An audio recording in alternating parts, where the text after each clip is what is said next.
자, 어머니. 이게 뭡니까? 이게 어머님들이 좋아하는 건데. 네? 이게, 한번 보세요, 어머니. 이 왼쪽에 있는 게 뭐예요? 샤넬이죠. 오른쪽에 있는 건 뭐예요? 에르메스인데. 자, 이걸 왜 들고 왔는가 하면은 두 개 차이점이 있어요. 어머님들. 샤넬은 이 브랜드에 자기 로고를 전면적으로 드러냅니다. 그죠? C가 있죠? 에르메스는 자기를 숨기는 거예요. 이것은 그 회사가 가지고 있는 가치 철학입니다. 코코 샤넬은 세계 최초로 여자의 바지를 만들었던 사람이에요. 인권 운동가단 말이에요. 코코 샤넬이 봤을 때 1890년도, 1900년도에 이 프랑스 사회가 왜 여자는 바지를 못 입냐, 남자만 바지는 왜 그래야 되냐 하고 바지를 만들어내요. 그것도 도전적으로 검은 색깔 바지를 만들어내버려요. 여자들이 옷 입고 있는 게 코르셋이죠. 코르셋 쪼는 거. 왜 쪼아야 되냐? 풀어! 이렇게 하는 거예요. 뭐예요? 자기를 당당하게 드러내요. 샤넬 이름이 코코 샤넬이에요. 그러니까 코코에 C 두 개가 들어온 거예요. 자기를 그냥 대문짝만에 빡빡 박아요. 제가 볼 때는 저게 미적으로 좋을까? 아이, 자기 기준이에요. 에르메스는 1820년도에 왕실의 말의 안장을 만들었던 사람이 창업을 한 거예요. 말이 뭡니까? 말의 안장이 뭡니까? 뭔가 거추장스러운 게 있으면 안 되죠. 자기를 드러내지 않는 거예요. 그래서 브랜드 이름도 에르메스예요. 에르메스가 그리스 신화에 나오는 전령의 신이에요. 전령의 신. 신의 메시지를 인간한테 전달하는데 이 전령의 신이 지 의견을 가입하면 됩니까? 안 됩니까? 안 돼요. 그래서 이 에르메스는 자기를 드러내지 않고 모든 것들을 소프트하게. 그래서 핸드메이드 하는 거예요. 그래서 남자의 넥타이도 시크로 하는 거예요. 실크 넥타이가 비싼데 6개월 차면 막 틀어지고 하지만 그러나 그것들은 자기의 가치 기준입니다. 그리고 그 가치 기준을 150년, 200년 동안 주구장창 지키는 거예요. 자기 브랜드를 드러냈다 안 드러냈다 이렇게 하는 게 아니에요. 자기 기준이 있는 거예요. 우리 애들이 자기 기준이 있는 사람을 만들어야 돼요. 자기 기준이 없으면 의사결정이 매 순간 어렵죠. 그죠? 그러면 자기 기준이 딱 들어있어요. 내가 인문고전을 공부를 제대로 했어? 나의 삶이 올바른 사람과 올바른 일을 올바른 방법으로 행하는 것, 그것이 가치 있는 일이다. 이렇게 딱 적으면 걔는 문제가 일어날 수가 없어요. 시련이 오면 시련을 조롱하고 운명에 맞서는 사람이 돼요. 그렇지 않고 그러한 가치 철학이 없으면 우리 애들은 매 순간 유혹이 오는 거예요. 유혹. 무슨 말 알겠습니까? 이거 뭡니까, 어머니? 교육을 하는데 왜 이 망치가 돌았어요? 이거는 토로의 망치는 아니고 니체의 망치다. 니체의 망치. 니체가 어떤 사람인가 하면 전복의 철학자다. 니체가 생각했을 때 이 세상에서 인간이 이성적인 사고를 할 수도 있음에도 불구하고 사람이 이성적인 사고를 하지 않고 모든 문제가 생기면 신을 찾아가지고 의지한단 말이에요. 신이시여 비를 내리게 해주십시오. 신한테 빈다 말이에요. 그래서 이 니체가 그 세상을 한마디로 정의를 합니다. 고수는, 어머님들, 하수는 굉장히 단순한 것을 복잡하게 꼬아서 스스로 죽습니다. 고수는 복잡한 것을 단순하게 만드는데, 그럼 왜 단순하게 만드는가? 다 버리고 한 가지만 남겨. 이 니체가 이 세상을 신은 죽었다. 이렇게 얘기합니다. 들어보셨죠? 신은 죽었다.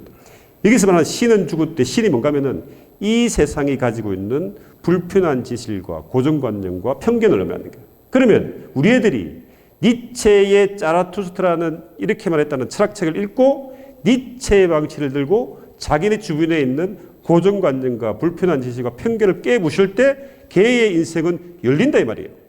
그렇게 하려고 하면은 사유하고 질문해야 돼요. 이 사람이 니체죠. 니체. 어머님 니체 이게 뭡니까? 고수염 있죠. 저도 니체처럼 그리 본 거예요. 네, 진짜입니다.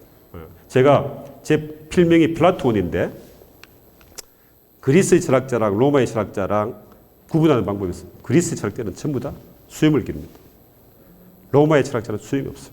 그래서 플라톤도 수염이 있고 소크라테도 수염이 있고 아리스토텔도 수염이 있어요. 로마의 키케로는 수염이 없어요. 그래서 제가 수염을 기르는 거예요. 제 기준입니다. 제 기준. 어머님들 이 사람이 누군가 하면은 유토피아 아시죠? 유토피아. 토마스 모의 유토피아라는 책에서 이렇게 나옵니다. 밤하늘에 반짝이는 별들이 저리도 많은데 인간은 반짝이지도 않는 황금을 쫓아서 인생을 덧없이 살아간다. 헛되고 헛되고 헛되도다. 이렇게 얘기하는 거예요. 그러니까 토마스 모어가 이야기하는 유토피아는 황금이 가득한 나라가 아니고 가치 없는 황금을 가지고 가치 없는 요강을 만드는 나라예요. 토마스 모어가 꿈꾸는 유토피아의 교육관은 자녀들이 황금을 쫓지 않고 가치 철학을 쫓는 애들로 만드는 것이에요. 그것이 유토피아예요. 유토피아. 우리 애들이 이 정도의 가치 철학을 가지고 있어야 된다.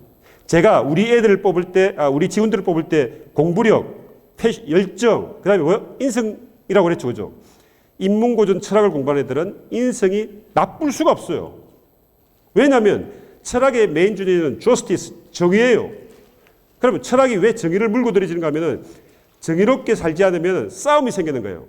정의의 데피니션이 뭔가 하면은 공정한 분배란 말이에요. 공정한 분배가 뭡니까? 권리와 의무의 균등이에요. 성숙한 민주주의 사회는 권리가 있으면 뭐가 있습니까? 의무가 있죠. 근데 철학적인 관념이 없으면은 권리만 주장하고 권리만 주장하고 의무는 안 하는 거예요. 그럼 어떻게 돼요? 싸움이 되는 거예요. 어머님들, 여기에 남편분들 계시죠? 남편하고 어머님들하고도 보이지 않는 권리와 의무가 있어요. 내가 열심히 애 잘 키우고, 집안일 잘하면 남편은 밖에 나가서 열심히 돈 벌어와야 되는데 돈을 못 벌어요. 그럼 그 남편은 어떻게 되냐? 권리와 의무가 균등하게 해서 집에 가서 열심히 술고 닦아야 돼요. 그래야 균등해지는 거예요. 한두 번은 받을 수 있는데 그게 쭉 가면 뭐예요? 갈등이 생겨가지고 폭발한대요. 그래서 철학이 정의를 물고 늘어지는 거예요. 그래서 철학은 윤리학 책이에요. 이 정의를 어떻게 가르칠 것인가 하는 교육학 책이에요. 그 다음에 이 정의가 윤리가 공동체에 들어오면 뭡니까? 정치학이에요. 사람을 알아야 되는 심리학 책이에요. 법학이에요. 모든 것들이 철학은 필로소피라고 하는 것들은 그리스로 필로스가 보면 사랑하다. 사랑하다. 러브. 소피아는 여자 이름이 아니고 위즈덤.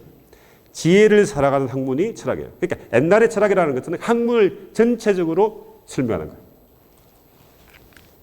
그래서 우리 여러분들이 앞으로 망치를 보면 누가 생각납니까?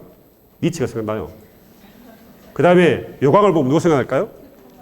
토마스. 코소임을 보면은 플라톤이 생각날 거예요.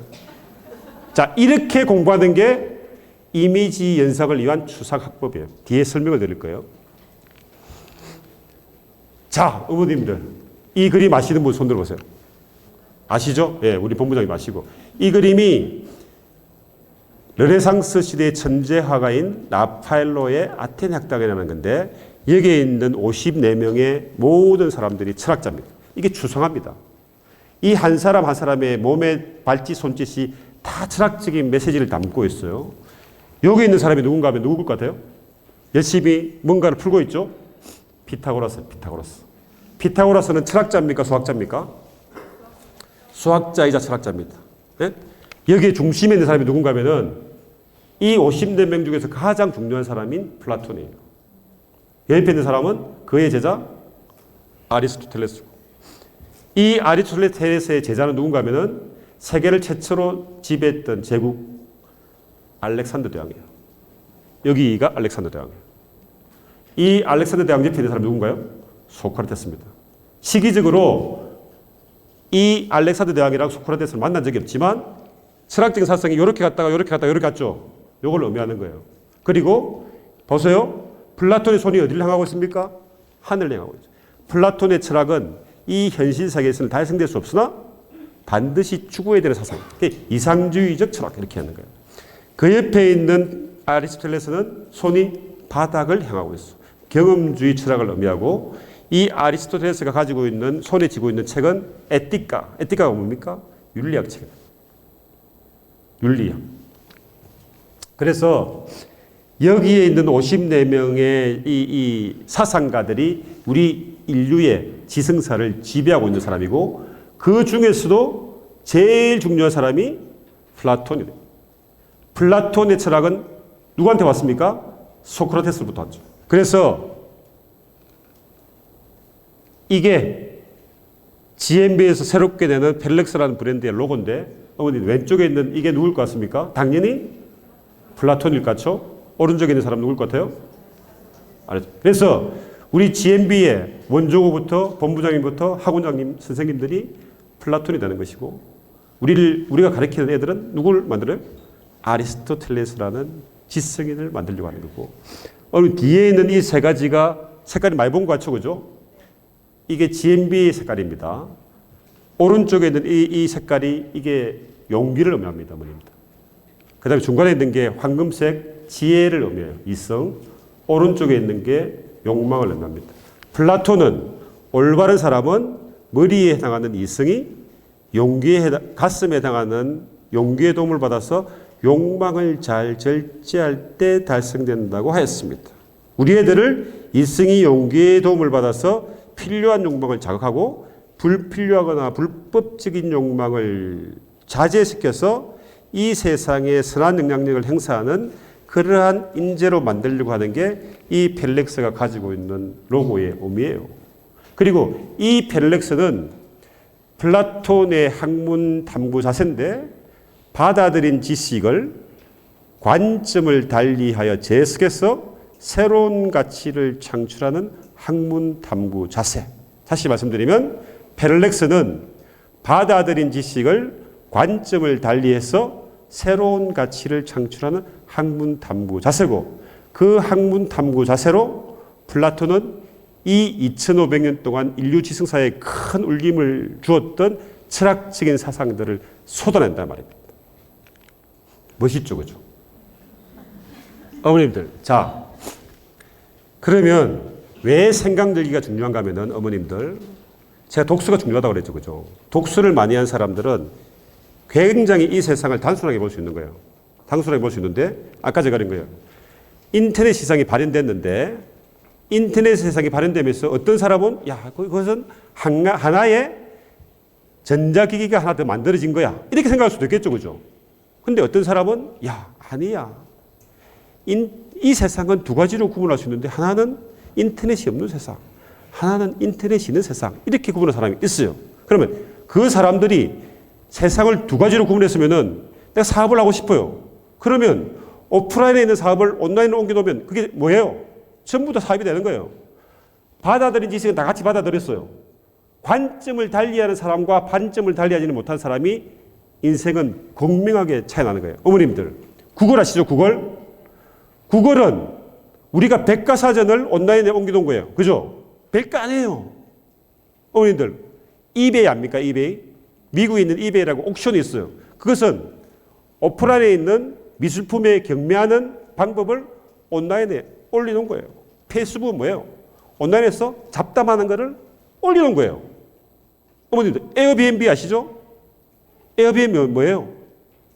민박을 온라인에 옮겨놓은 거예요. 우버 뭡니까? 우버 아시죠? 우리가 태어날 때, 야, 좀 태워줘. 이거 옮겨놓은 거예요. 어려운 게 없단 말이에요. 제가 오늘 이 자리에 여러분들 앞에 설 수 있었던 것은 당연히 독서력입니다. 독서력을 통해서 지식을 체계적으로 받아들여서 사유하고 질문하기를 반복하니까 이 세상이 남들하고 각도를 조금 달리 봐요. 저는 사진을 굉장히 잘 찍습니다. 기술이 있어서 찍는 게 아니고 제가 찍는 사진이 각도가 나름대로 틀리다고요. 왜? 저는 기본적으로 다르게 본 거예요. 제가 왜 오늘날에 이 사업을 했겠어요? 남들하고 각도를 달리 봤으니까. 제가 만들었던 이 펠렉스라고 하는 브랜드가 지금 굉장히 핫합니다. 제 이 강의를 분당에, 일산에, 강남에 다 다녀요. 엄마들이 핫합니다. 그러면 이 펠렉스는 어떤 걸 옮겼냐? 저는 거인의 어깨에 올라탔다. 뉴턴이라는 과학자가 거인의 어깨 위에 올라타라 했어요. 창조는 하늘에서 뚝 떨어지는 게 아니고 과거의 지식을 요것과 요것을 모아서 사유하고 질문해서 내 생각을 주입하면 그게 창조다 이 말이에요. 전혀 모르는 것들을 뜩 만들어내면은 자기가 죽을 때까지 세상 사람들이 이해를 못해가지고 현실화가 안 돼요. 무슨 말겠습니까? 그래서 저는 거인의 어깨에 올라탔는데 플라톤을 좋아하니까 플라톤 철학을 많이 읽다 보니까 플라톤의 아카데미아의 학습 방법을 그대로 21세기의 이 시대에 대한민국에 적용하니까 폭발한다. 무슨 말 알겠습니까? 이것은 이 아이디어는 어디서 모방해 왔나? 플라톤 선생님. 2500년에 지적재산권이 없지 않습니까? 가져온 거예요. 제가 하나 딱 얹으니까 뭐예요? 특허가 되는 거예요. 이게 지식인입니다. 그래서 펠렉스가 제가 이야기하는 것은 제가 하는 방법을 그대로 우리 자녀들한테 주입해 주고 싶은 거예요. 우리 애가 이런 식으로 공부해서 영국에서 1년 만에 그 학교를 갔는데 이 애가 가가지고 어떻게 공부했는지 모르겠는데 맨날 노는데 학교에서 얘 보고 옥스포드하고 캠브리지를 내라는 거예요. 갈 수 있다고. 근데 얘가 가지 않는다. 왜? 영국은 고등학교 갈 때 이미 전공이 정해졌습니다. 근데 얘는 경제 경영을 갔는데 공부해 보니까 경제는 자기가 안 맞아요. 경영학을 하겠다는 거예요. 근데 캠브리지는 경영학이 없고 경제 경영. 경제를 그래서 자기하고 안 맞다. 그래서 우리 집 사람이 야 그래도 원시 집안에 그래도 캠브리지 한번 였다가 떨어지더라도 여봐라. 왜냐면은 였는다고 해서 6개 중에 하나 여면 되니까. 엄마 내가 가기 싫은데 왜 그걸 집어였냐? 이렇게 얘기하는 거예요. 명색이 자기 아버지가 GMB의 교육회사의 대표이사고 펠렉스의 생각력의 학습 방법의 저자고 글을 읽는 사람인데 걔의 자소서를 제가 보지는 않았어요. 내가 보자니까 아빠 내 자소서를 아빠가 보면 아빠 자소서이 내 거야? 안 보여줘요. 지금도 안 봤단 말이에요.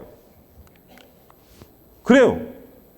제 처제의 딸이 지금 방학이 돼가지고 GMB에서 그림을 그리고 있는데 우리 인문학과 그림을 그리고 있는데 걔가 시카고 예술대학에서 걔도 펠렉스 생각력의 학습 방법 제가 어릴 때부터 막 제가 강의 다니면 우리 애 막 쫓아다니고 그랬어요.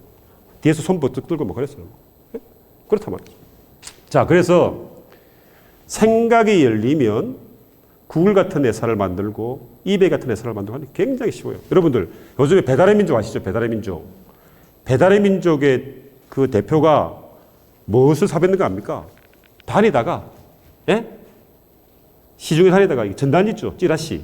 찌라시를 인터넷에 올려놔가지고 오늘날에 뭐가 됐어요? 배달의 민족이 된 거예요. 이 울산의 울산주공과 학생요고에 나오는 또 위대한 게 아니고 스타트업의 대가가 있어요. 마켓컬리인가? 아시죠? 마켓컬리 아침 새벽에 배달하는 거. 그거 어디서 가져왔나? 어머님들. 내 어릴 때 새벽 7시만 되면 뭐지? 제측국사에서 오잖아요. 그거 올려놓은 거예요. 어려운 게 아니다 이 말이에요. 제가 지금 이 자리에 있었던 것들은 내가 보니까 그때 98년도 99년도에 사업해가지고 막 스타트업에서 몇천억씩 회사 만들었다는 사람들이 내하고 비교해가지고 잘난 게 하나도 없어요. 내보다 키가 큰 것도 아니야. 내보다도 나이가 많은 것도 아니고 경력이 화려한 것도 아니고 모든 것들이 내보다도 뭐 마음에 그런데 삐까뻔쩍한데 사업을 하니까 나도 해봐야지 하고 한 거예요. 그래서 친구들이 중요하대요. 무슨 말 알겠습니까? 어머님들 지식이 왜 중요한가 하면은 알면 두렵지 않아요. 모르면 두려운 거예요.